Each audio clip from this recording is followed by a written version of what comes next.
इसी जगह हमारे बीच एक रिश्ता टूटा था। इसी जगह एक नए रिश्ते की शुरुआत हो, यह सोच के मैं यहां पर तुम्हारा इंतजार कर रहा था। किसी ने जिस जूते का इस्तेमाल किया हो और उसी जूते को किसी दिन सलाम करना पड़े, जरा सोचो कितनी तकलीफ होती होगी। जूते तो हमेशा ही तकलीफ देते हैं। नए नए हो तो काटते हैं, पुराने हो तो फट जाते हैं। अभी भी बहुत दमखम है तुम में, इसलिए मैंने तुम्हें सिलेक्ट किया। वरना लोग तो मुझसे कह रहे थे कि अपनी सेफ्टी के लिए कुछ कुत्ते रख लो, लेकिन मैंने सोचा उनसे अच्छे तो तुम हो।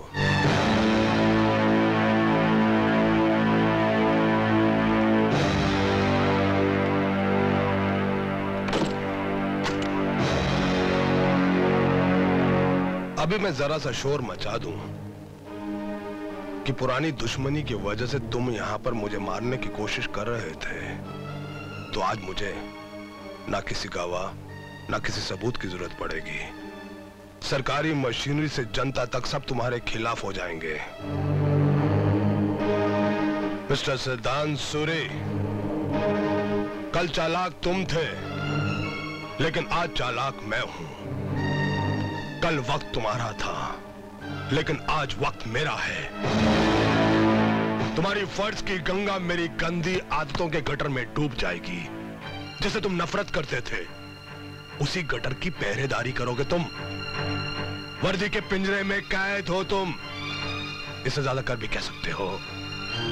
कुछ परिंदे ऐसे भी होते हैं जो हालात के पिंजरे में कैद तो होते हैं, मगर मजबूर नहीं होते। उनके बाजुओं में इतनी ताकत होती है कि वो पिंजरा समेत उड़ जाते हैं। लेकिन तुम्हारे हाथों में इतनी ताकत कभी नहीं होगी, क्योंकि मैंने तुम्हारे हाथ को मुजरा करने वाली तवाइफ का पांव बना दिया है। पूछो कैसे? तुम्हारे हाथ मुझे सलाम करने के लिए ऊपर उठेंगे। आइए साहब बैठिए साहब करने के लिए नीचे गिरेंगे, उठेंगे, गिरेंगे, बिल्कुल वैसे ही जैसे तवाइफ के पांव उसके खरीदार की मर्जी से उठते और गिरते हैं। लेकिन तवाइफ के पांव कभी उड़ान नहीं भरते। इसलिए तुम जैसे खुददार आदमी के लिए ऐसी जिंदगी जीने से अच्छा है कि तुम अपनी नौकरी से इस्तीफा दे दो। Resign. Why should I resign? मैं कोई बुज़दिल गुनहगार नहीं जो अपना गुनाह छुपाने के लिए इस्तीफा दे दूं।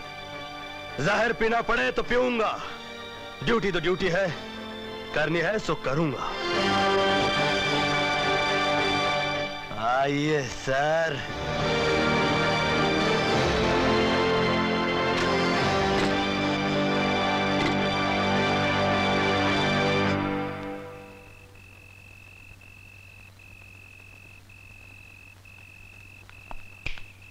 तुम यहीं ठहरो।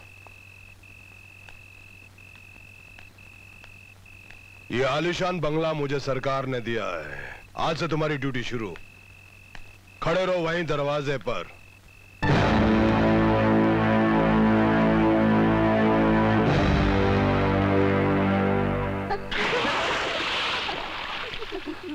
लड़कियों शर्माओ मत, अंदर आओ। कन्हैया, कल का प्रोग्राम बताओ। 10 बजे दलाल राय से मीटिंग है जो आपको 10 लाख रुपया देने वाले हैं। उनको गारमेंट फैक्ट्री खोलना है।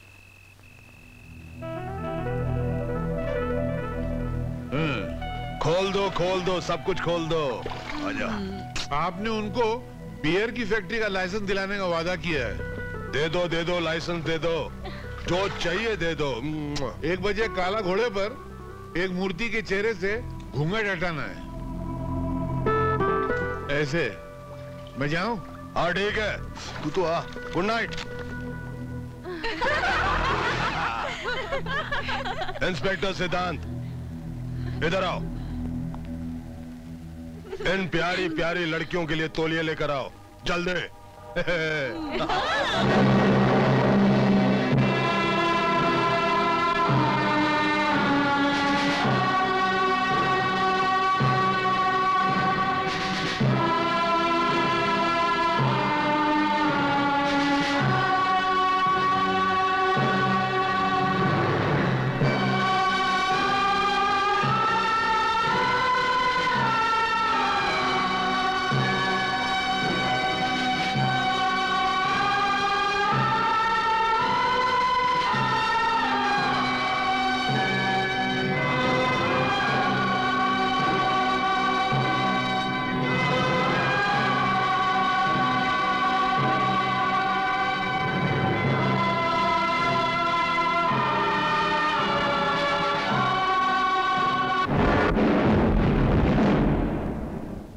बुरा तो नहीं लग रहा है ना?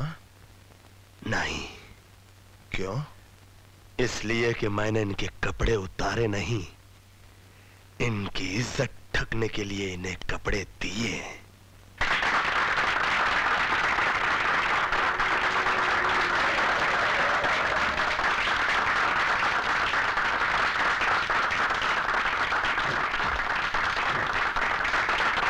नमस्ते।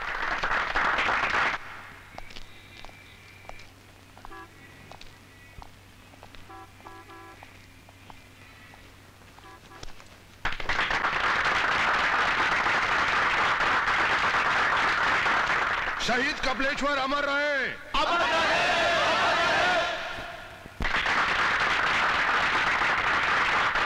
मेरे प्यारे दोस्तों, मैं शहीद कपिलेश्वर को तब से जानता हूं जब वो सिर्फ कपाली था।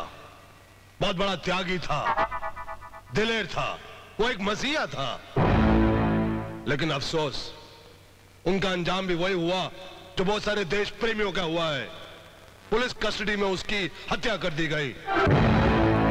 हमारे यहां की पुलिस दिन ब दिन नाकामी और बेईमान होती जा रही है। इसलिए मैं पुलिस की नौकरी से इस्तीफा देकर राजनीति में आया हूं, ताकि वर्दी पहनकर जो लोग हमारी गरीब जनता पर जुल्म कर रहे हैं, मैं उनका पर्दाफाश कर सकूं, उन्हें सजा दिलवा सकूं, उनकी धज्जियां उड़ा सकूं।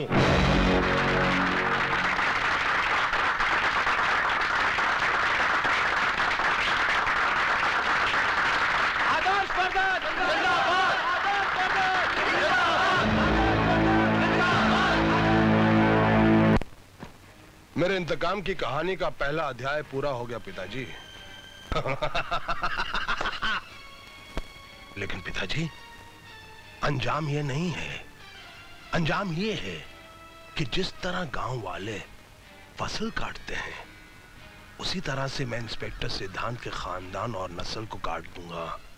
इंस्पेक्टर सिद्धांत, एक मिनट। आपके लिए बहुत बड़ी खुशखबरी है। मुबारक हो, आप बाप बनने वाले हैं। थैंक यू डॉक्टर साहब, थैंक यू वेरी मच।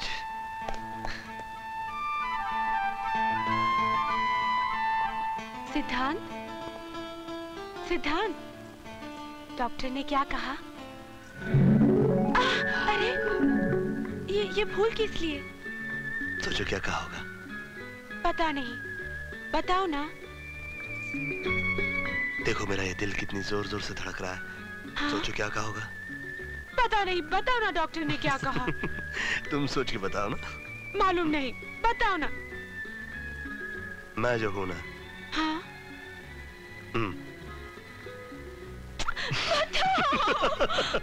और तुम जो हो ना। हाँ? अरे, तुम हंस क्यों रहे हो? तुम मां बनने वाली हो। और अब लिखो, मिस्टर करण सिंह, जयपुर। अरे बिंदिया, जरा बहू का हाथ तो बताओ। इनकी शादी हो रही है और ये कार्ड खुद लिखे। क्या ये अच्छा लगेगा बाबूजी? जब भाभी के माँ बनने के दिन करीब आ जाएंगे, तब मैं इनको आराम करने दूंगी और खुद ही काम कर लिया करूंगी। चुप, जो भी मुंह में आता है बक देती है। नारायण नारायण नारायण। क्या बात है, यहाँ तो खुशियों के लड्डू बट रहे हैं। नमस्ते भाई साहब। अरे नमस्ते, कैसी है? ठीक हूँ। क्या बात है, बड़े खुश लग रहे हो। हाँ, वक्त की बात है। पहले मेरा मालिक बहुत ईमानदार आदमी था तो मैं कड़का था। अब बहुत बेईमान है, इसलिए मेरे पास बहुत माल है। बैठ जाओ, बैठ जाओ। अवश्य बैठेंगे। आप देखिए हम कैसे बैठते हैं।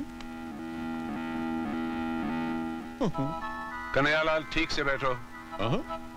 बैठो नहीं, बैठिए। बैठो का जमाना गया जब कुछ लोग मुझे कहते थे बैठो और मैं सुकड़ के बैठ जाता था। अब लोग मुझे इज्जत से कहते हैं कि बैठिए और मैं शान से फैल जाता हूँ।